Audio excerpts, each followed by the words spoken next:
Assalamualaikum warahmatullahi wabarakatuh. Ya, kami dari kelompok 2 akan mengunjungi Sepda Kabupaten Purwakarta, yaitu tempatnya di bagian Ortala. Oke guys, kita gabung saja yuk, lanjut ke bagian dalamnya. Ayo guys.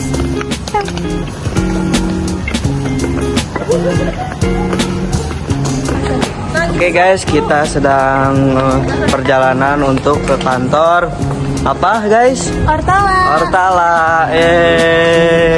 Kita akan mengunjungi ke kantor pemerintahan di daerah Purwakarta ya. Oke, see you guys.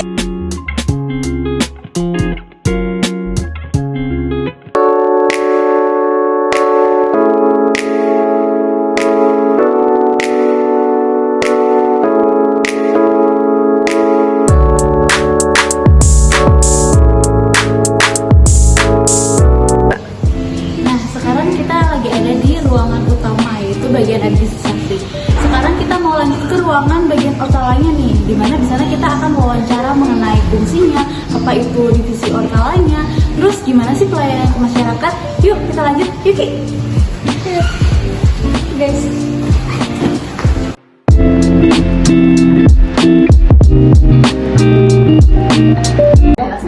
Bismillahirrahmanirrahim. Assalamualaikum warahmatullahi wabarakatuh. Waalaikumsalam warahmatullahi wabarakatuh. Yang saya hormati Nurida, DF Analis Kebijakan di Bagian Organisasi. Yang saya sayangi adik-adik dari FPAI Mutakhir Jakarta ya, Kegiatan Pengangkatan ya, untuk memenuhi tadi tugas ya FPAI kewarganegaraan. Ya memang betul kesini ya bisa Bu ya sedikit menjelaskan fungsi mulai dari organisasi, bukan divisi sebetulnya bagian organisasi pemerintahan daerah. Kalau pemerintah daerah Kabupaten Purwakarta itu mengenal kepanjangan tangan dari pemerintah pusat kan, di pemerintah pusat pemerintah itu mempunyai fungsi kan untuk pelaksana kebijakan,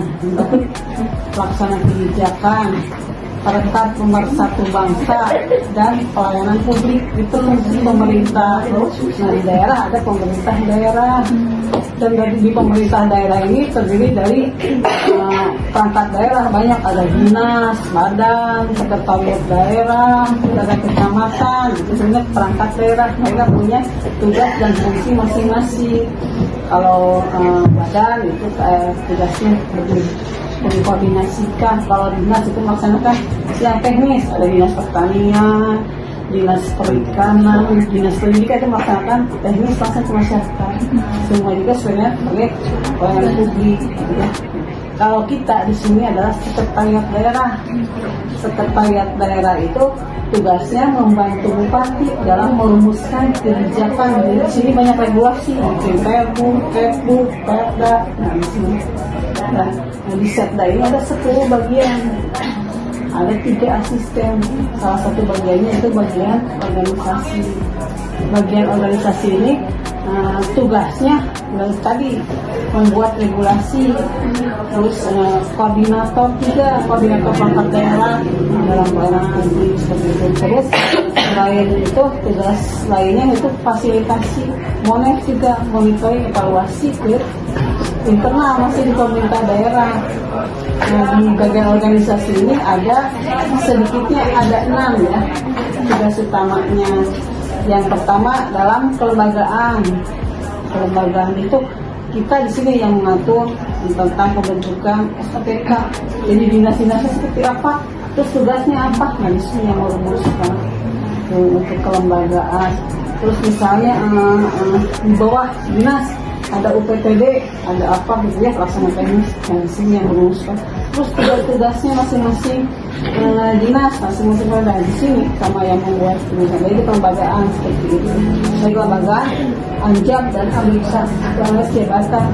Kan di bawah tadi yang PNS dan sama yang PNS itu kan ada jabatannya masing-masingnya. Kalau kemudian saya misalnya kepala bagian, nah, tugas saya apa, diuraikan, tugas pokoknya apa, fungsinya apa. Nah, di sini yang membuat rumuskan semua ASN di sini tugas-tugasan. Anjab, ABK, analis beban kerja, ABK, analis beban kerja itu satu jabatan itu harus diisi oleh berapa personil. Nah, itunya di sini. Misalnya kita butuh berapa untuk kalau kaitan CPNS ya kita lihat untuk formasi guru berapa. Nah penghitungan dari sini pertama menghitung misalnya butuh guru teh berapa, butuh guru dokter berapa bidan. Nah, dari sini perhitungan dari sini. Kalau kita PSDM itu nanti adalah pengisian ya, pengisian berapa. Kalau kebutuhan ASN-nya di sini perhitungan analisa beban kerja.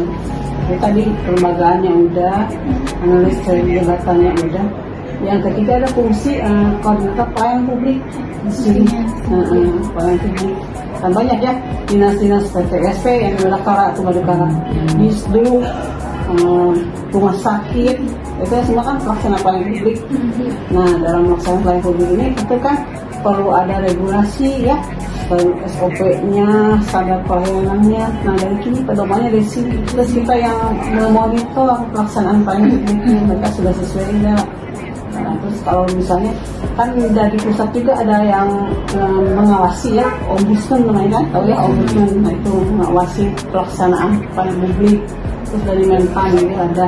Nah kalau ke sini ke bagian organisasi, di tiap tahun ada penilaian pelaksanaan pelayanan publik di peringkat semua se-Indonesia gitu ya. Nah di sini tugas untuk tadi monitoring, evaluasi, bikin regulasi pelayanan publik di sini. Sampai juga kita membina, kita kemarin turun ke puskesmas, turun ke PTSP, Disdu, mereka kurangnya apa misalnya, sarananya harus diperbaiki apa, kita yang buat itu nanti saran perbaikan. Karena sama tim ada di tim asal-asal seperti itu. Mereka karena SOP-nya belum ada, harus dibuat ya standar operasional prosedur seperti apa pelayanannya. Nah itu dari kita yang diarahkan standar dari kita itu untuk pelayanan publik. Terus ada yang kita pelaksanaan, nah cuma untuk internal pegawai kita laksanakan bagaimana metode kerjanya, kerja pegawai itu berapa jam kerjanya, dari jam berapa sampai jam berapa di sini mengirim naskah. Terus pakaian ASN itu seperti apa, hari Senin pakai apa, Selasa apa, di sini kebijakan seperti pelaksanaan naskah dinas, bikin suratnya kan ada aturannya, spasinya berapa, gurunya apa, kertasnya kertas apa, kopinya bagaimana, stempel di sini yang mengatur. Lebih ke administrasi. Lebih ke administrasi ya, kalau sekretariat daerah banyaknya administrasi. Dan kita tadi monef juga dan hasil dari pasar koordinator ya, koordinator semua perangkat daerah itu terlaksana. Terus kaitan dengan kinerja Bu Ida, kinerja dan reformasi birokrasi. Kinerja itu kan ada yang disebut SAKIP ya, sistem akuntabilitas kinerja instansi pemerintah, melibatkan kita, inspektorat, Bapeda dari Bapeda ya dulu, itu kan perencanaannya, terus pengukuran kinerja pegawai, dan di sini pelaporannya di sini. Jadi setiap tahunnya kita harus melaporkan apa yang dilaksanakan itu, program kegiatan apa yang kita laksanakan dilaporkan kan ke pemerintah pusat, ke Kemenpan. Nah semua dinas itu harus membuat, semua perangkat daerah membuat laporannya. Nah di sini di asistensi sesuai ya tercapai tidak gitu ya. Biasanya tuh kalau misalkan bikin kebijakan gitu ya, kayak dari itu apa sih di bagian Ortala ini kayak ada ikut campurnya nggak dari bagian lain gitu, misalkan bagian umum juga ikut gitu apa gimana? Ya tergantung regulasi yang kita buat. Emang regulasi yang buat itu harus ada dasar hukumnya. Kita biasanya dari Menpan, kebanyakannya Menpan, Kemendagri kan yang di pusatnya, atau dari kementerian yang lainnya. Nah kalau di daerahnya kita disesuaikan kebutuhannya. Kalau misalnya regulasi terkait dengan lebih reformasi birokrasi, nah kita melibatkan ada inspektorat, Politbangda dan banyak perangkat daerah lain. Bagian hukum ada. Terus mau bikin tata naskah dinas, nah kita libatkan timnya dari bagian hukum, dari Kominfo, karena kan tata naskah dinas sekarang sudah ada elektronik ya, tanda tangan juga kadang tidak perlu kertas sekarang, lebih dari laptop, jadi langsung tanda elektronik TTP. Nah itu langsung kita punya desain gitu ya, tanda tangan. Saya di mana aja nggak perlu di ruangan, saya di mana lagi pergi surat jalan, kalau libur juga harus berjalan, tangan elektronik udah seperti itu. Nah itu untuk tadi yang pertama dinas kita ada bagian hukum, kominfo, kita sama satu lagi arsip itu tentang segala perpustakaan karena itu terkait dengan penomoran surat kan sama seperti itu. Jadi terus kalau terkait regulasi lain misalnya tunjangan kinerja pegawai rumuskannya di sini, tapi tidak sendiri karena kan yang tahu anggaran dari Badan Keuangan, yang tahu tentang disiplin kerja pegawai itu BKPSDM, BKD kepegawaian itu sama dimasukkan ke ini juga. Fleksibel ya, Semua kebutuhan tapi tidak sendiri sih. Melibatkan pihak yang lainnya apa itu misalkan ya kayak semacam LH gitu ya karena ada punya itu lingkungannya kita biasanya ada naskah akademis gitu ya kebijakan juga jadi memang tergantung kebutuhan yang dikeluarkannya atau kebijakan apa.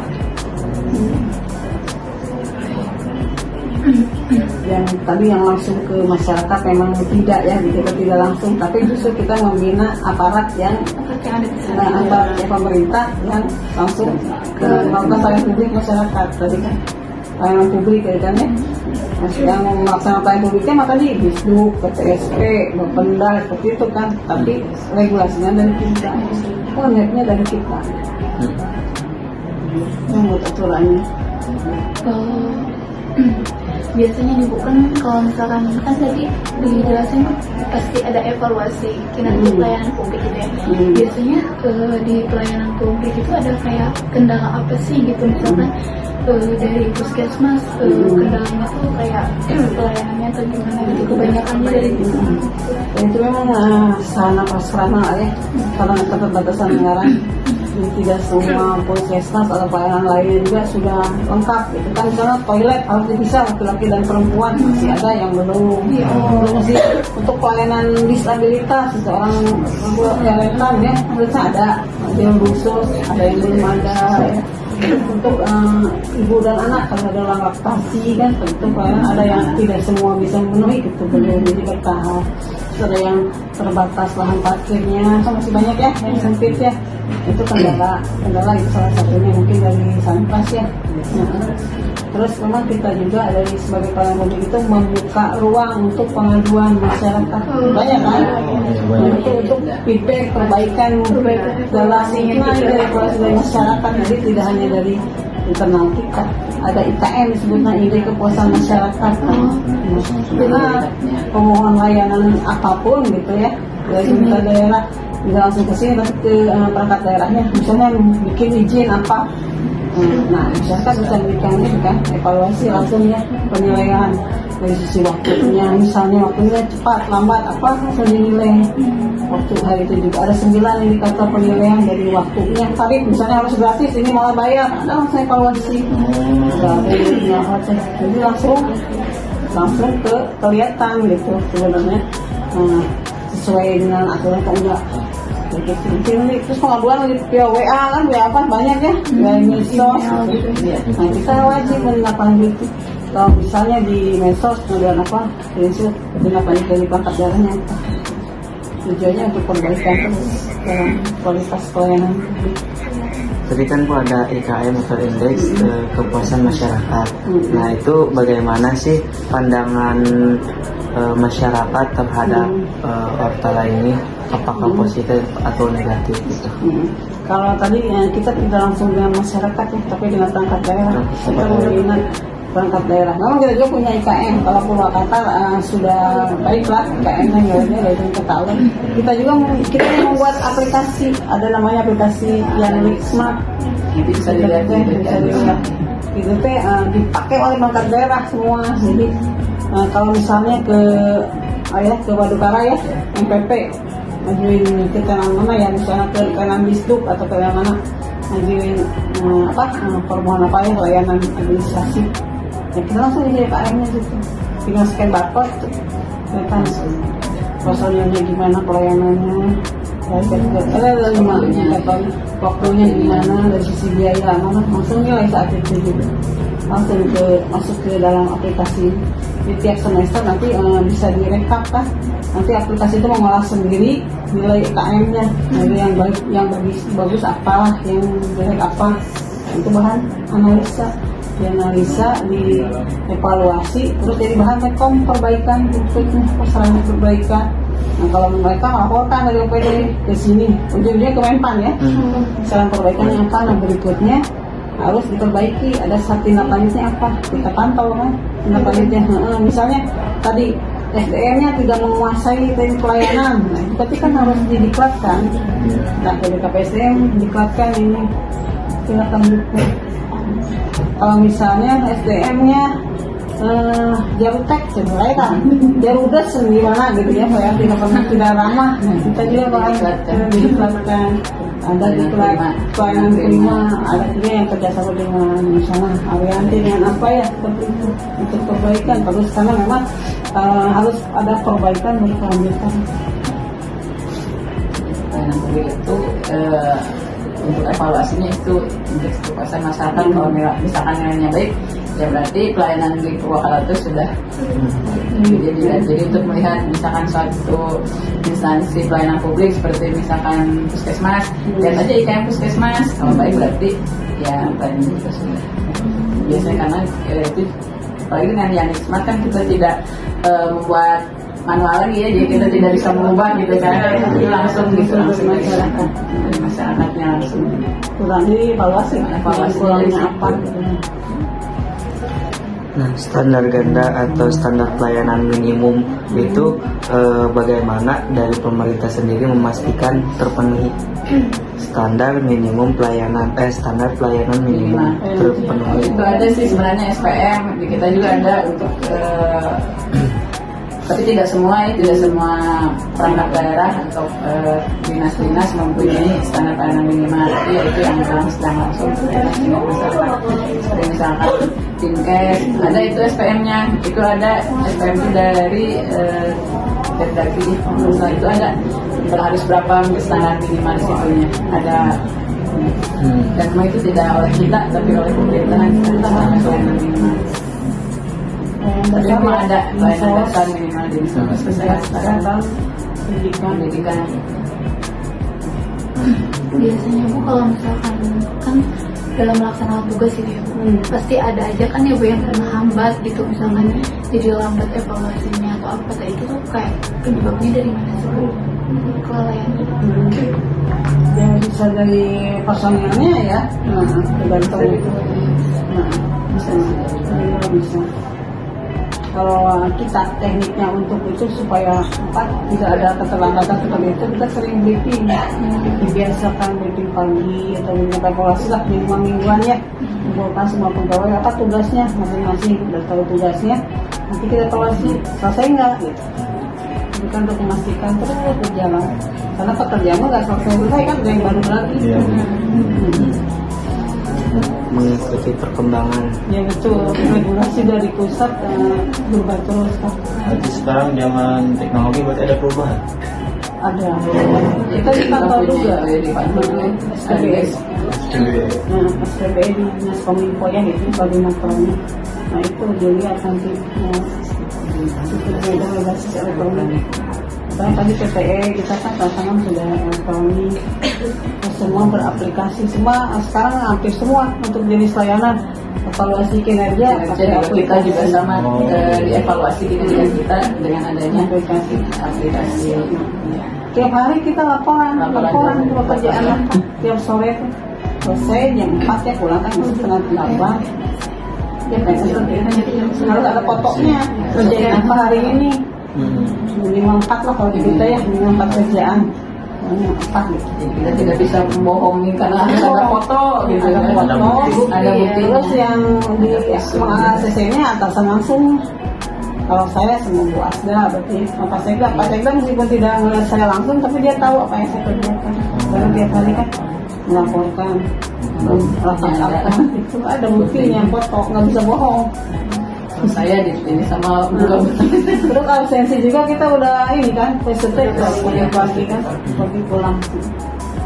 Jadi memang sudah ya sekarang seperti itu. Tadi SPBI itu Dengan prosedur yang mengikuti zaman. karena dari pusat dipantau diseragamkan kan, satu data Indonesia kan gitu ya. Jadi kita terus dari semua indikatornya gitu. Reformasi birokrasi yang di sini gitu. Kemarin kan Pak Presiden bilangnya gitu.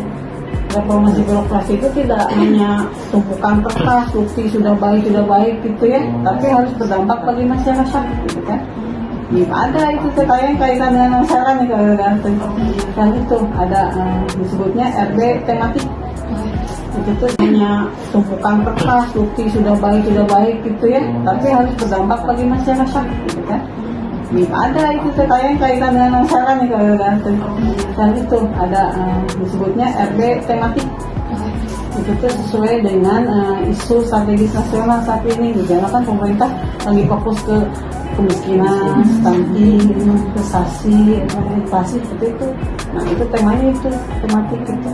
Kita di tiap tahun bikin rencana aksi tahun ini mau apa untuk mengurangi kemiskinan. Nah, yang kita koordinatornya nanti yang terkait kemiskinan, koordinator kemiskinan nggak boleh banget. Dari sisi pendidikan mau apa untuk tahun ini teh untuk kemiskinan teh, terus dari kesehatan mau apa, PU dari dinsos program tahun itu ada per triwulan dibagi, malah evaluasi sama kita sama mentalnya ada progresan nggak dari tahun evaluasi. Ada hasilnya indeks Purwakarta, indeks reformasi bangunannya berapa nih? Kira-kira persentase ketercapaiannya dari yang direncanakan berapa ya Bu? Kalau yang tahun ini, Yang tahun ini yang dari reformasi birokrasi ya, kita capai ya Tercapai ada kenaikan. Kalau sebelumnya kita tuh baik ya, sekarang udah naik, jadi baik, sangat baik. Terus tapi harus naik terus, karena kalau udah di pusatnya itu kan ditambah bobotnya terus. Kalau sudah tercapai deh, kayak kemarin kan penyederhanaan jabatan kan struktur dirubah ya, yang struktural jadi fungsional kan, strukturnya udah hilang untuk memangkas rantai birokrasi. Jadi nanti mau jadi para PSA berdunianya banyak, sekarang udah dipangkas untuk cepat pelaksanaan pelayanan masyarakat. Nah itu udah tercapai, itu ada lagi bobot baru ditambah yang pelaksanaannya sekarang disederhanakan. Jadi selalu ada target di dalam sebuah harus dari pusat tapi dari kita harus melaksanakan udah. Kalau nggak tercapai terkait targetnya bagaimana Bu? Nah itu kedepannya banyak evaluasi dari pusat. Terus itu pengaruh ke tunjangan juga kinerja kita. Terus ada indeks tertentu yang ada insentif dari pusat. Misalnya kita tercapai dulu pernah PTSP dapat anugerah ya, pernah kan? Itu dapat insentif dari pusat 5,4 miliar. Kan nyari uang 2,4 susah kan? Kalau dari PAD itu insentif. Jadi daerah kita berlomba-lomba memperbaiki dan seperti itu. Jadi atau pusat juga memberikan penghargaan gitu kepada pemerintah daerah yang memang berprestasi. Salah satunya itu dengan pemberian DEB ya, dana insentif daerah yang tercapai dari WTP ya, ada sebenarnya insentifnya. Karena wajatan konvensional apa di BPK kalau tercapai ada insentifnya. Banyak indeks semua, hampir semua perangkat daerah ada indexnya.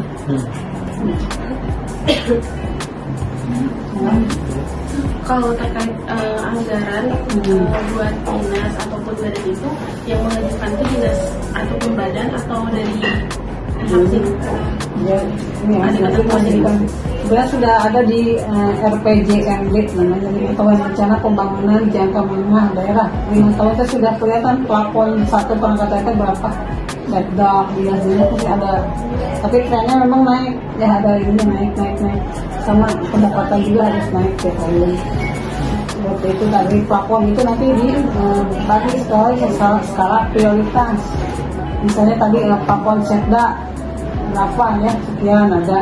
Untuk melihat program sasaran utama dari pemerintah daerah apa aja gitu ya, tujuannya itu jadi prioritas itu diutamakan. Makanya yang paling besar itu kan pasti pelayanan dasar, Disdik, Dinkes, PU itu paling besar. Kalau kita mah nggak tahu karena itu kan itu masyarakat langsung ya. PU pasti kan untuk jalan, jembatan, mobil besar.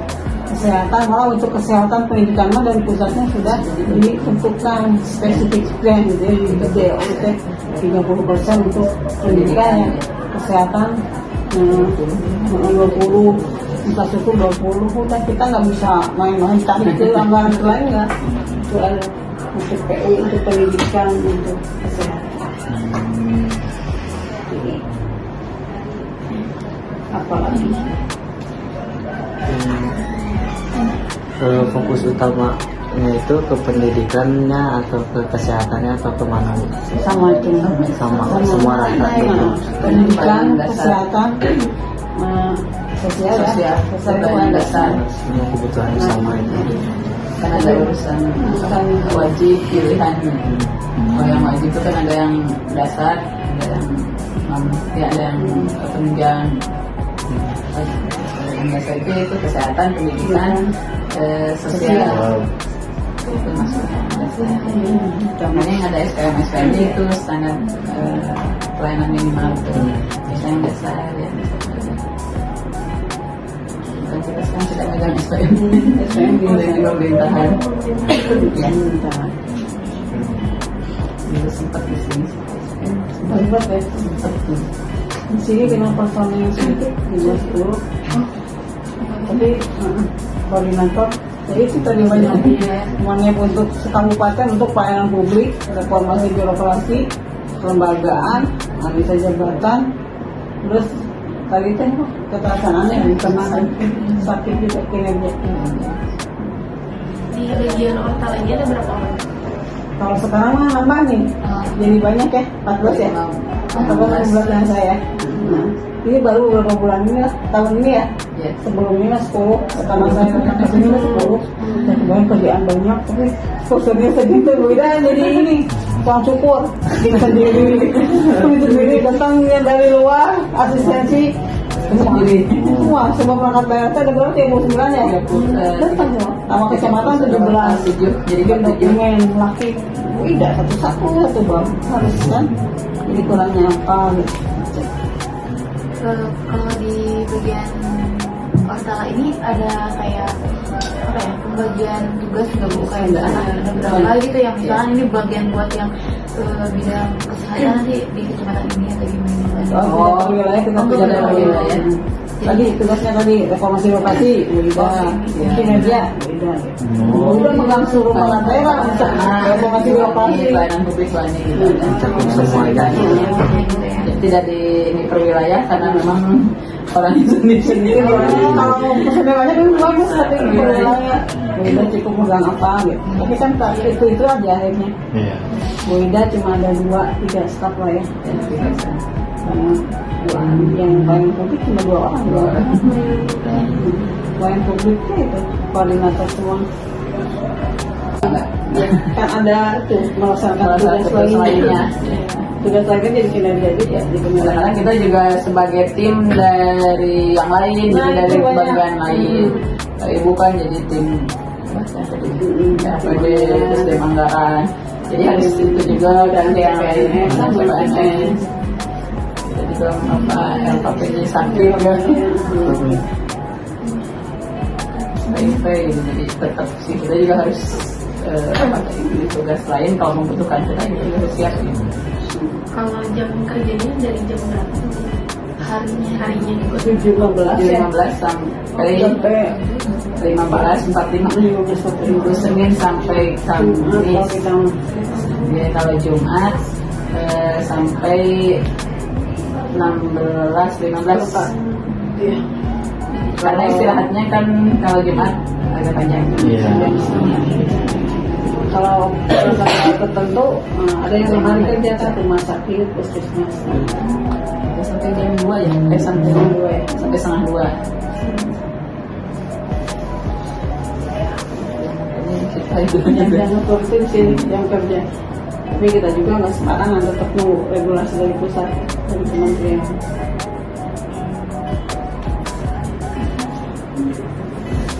buat pertambahan anggota itu kan pasti ada rekrut. Kalau itu persyaratannya gimana?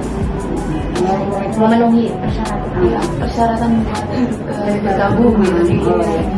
Gabung.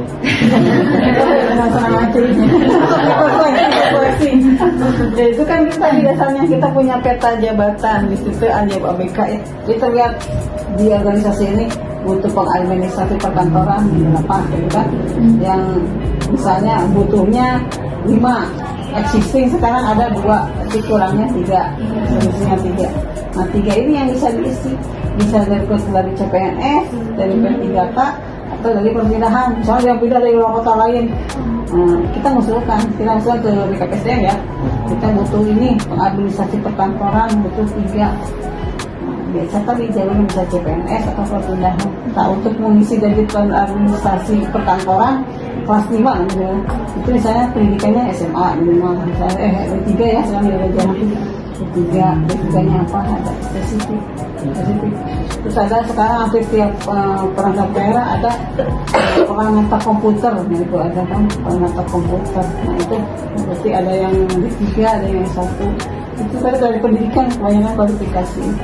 Tapi kita juga pemerintah daerah mengakui misalnya untuk yang disabilitas ya misalnya ada cacat apa harus ada persentasenya 2% dari pengadilan CPNS harus diisi. Bagaimana dari PAI jurusannya pendidikan utang ke guru ya nanti kalau ada itu ya karena untuk guru itu kita masih banyak kekurangan yang banyak tapi kita kendalanya bukan ke pendidikan akhirnya ke Kemenag ya ke agama Kementerian Agama ya.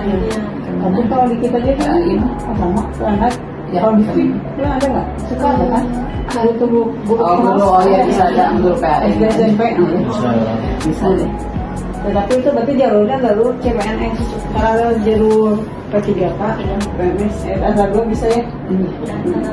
Kalau ini rencana memang ada juga. Cuma kan kemarin sempat moratorium ya berapa tahun tidak ada kurikulum. Kalau kampanye tidak ada. Sekarang sudah krisis kan kemarin sempat guru teh kan. Banyak yang pensiun. Ada yang satu sekolah cuma PNS-nya satu sekolahannya misalnya kalau ada banjir itu begitu. Akhirnya dibuka lagi keran untuk pengangkatan kita beberapa tahun kemarin sempat kan berapa ratus ya memang banyak 100 tapi tiap tahun untuk pendidikan mah ada karena yang pensiunnya banyak. Di sini suka ada yang ini disebut magang atau PKL misalnya ada banyak. Mau magang di sini? Dan juga soalnya pas zaman SMK ada yang magang misalnya di Perpindahan BKAD. Oh ada Di sini ada. Di sini ada. Kemarin juga baru selesai. Sempat kemarin dari SMK 2 ya. Di Semegda. Ini alumni. Jadi anaknya itu ketua OSIS semua sana bela apa? Masa Nabela. Terus dia membantu banget semua kebantu gitu selesai pengikutkan ini. Dia belajar kerja kan kita kebantu. Jadi pas kebetulan kita ada Atlena tuh malam nih ke bawah ada. Berarti sekarang udah pasti gak ya udah mau ujian mau Biasanya berarti ke itu mungkin ya sempat ketemu nggak? Ada OSIS ya. ketua OSIS cuma kayaknya beda jurusan beda angkatan gitu. Kayaknya jurusannya apa? Tiap-tiap Ya apa tahun ya? ya. Apa? Oh ini 3 tahun Ya. Oh itu berarti udah yang keluar 3 tahun ya? Iya. Jadi itu baru masuk. Oh ya itu baru masuk lagi ya gitu. Ya dari mana dulu? Di MI. Oh di di situ. situ. Iya. Kita sih Purwakarta semua. Jadi ada yang Karawang, dari IPPA. DPPR Cipulus. Oh di Cipulus. Dari sini Saudara Dinas serah Dinas sesuatu. yang dari Kerawang nginep itu di sini kos di sini. Yang di kelas di mana aja? Tadi ada yang belum pergi. Oh Hah? Kelompok gini? Ini banyak sih Bu yang dari luar kayak dari Jakarta bolak-balik pulang pergi. Teman kelas Pulang. yang saya yang itu yang di Jalan Baru. Iya. Jalan Baru ya. Hah? Yang baru nih? Ya, maksudnya di Jalan Baru ini kampusnya ya. Iya, Jalan Baru ya. Banyak banyak banyak. Oh itu gini. Mungkin pertanyaan terakhir ya Bu. Mungkin apa gitu harapan Ibu, pesan dan kesan dari bagian Ortala ini ke masyarakat nanti ke depannya ini seperti apa gitu, mungkin buat ya pesan dan kesan aja gitu dari Ibu. Ya kami sesuai dengan dan fungsi tadi ya bagian organisasi memang kan kita tapi ke masyarakat tidak secara langsung, tapi dari pelayanan publik gitu kan, pembinaan ke pemerintah daerah yang mudah-mudahan pemerintah daerah bisa memberikan pelayanan terbaiknya ya pada masyarakat Purwakarta ya. Tidak banyak pengaduan, tidak banyak keluhan, kebutuhannya terpenuhi gitu ya. Nah, dengan keterbatasan anggaran ya, karena kita kan masih sedikit ya Purwakarta Pak. Nah, kabupaten masih daerah kecil ya, jauh dari Karawang. Karawang itu wah banyak bisa lah kayak karena harus hemat. Mudah-mudahan masyarakat ya bisa terpenuhi ya, terutama yang tadi bukan pelayanan dasarnya, pendidikan, kesehatan dan sosial. Itu kan itu pasti empati siapapun yang terpilih punya visi misi. Nah itu kalau kita membantu empati untuk mewujudkan visi dan misinya itu. Nah, Isinya apa? perlu enggak? Hanya Yang kemarin Yang kemarin bisa dari RPD ini belum masih. kalau pemerintah daerah kan perlu bupati, tapi kan baru berakhir ya Iya. PJ 2022 ya. Oh beda ya. Meskipun sekarang kan PJ bupati kan, bupatinya sudah berakhir, tapi terus kan pembangunan berjalan, nggak pernah stagnan terus, jadi masih ada isi. Jadi Purwakarta istimewa kan, namanya itu aja masih berlanjut terus. Nanti yang kita pilih nggak tahu apa. Maksudnya kita mah tugasnya itu membantu mewujudkan visi misi 5 tahun ke depan. Mungkin sekiannya Bu ya wawancara untuk hari ini. Banyak-banyak terima kasih Bu udah ngizinin observasi ke Lidi. Sama-sama. Iya, Sukses selalu ya buat semuanya. Lancar capai cita-citanya. Sekian wawancara dari kelompok 2. Nah, itu aja nih guys. Assalamualaikum warahmatullahi wabarakatuh.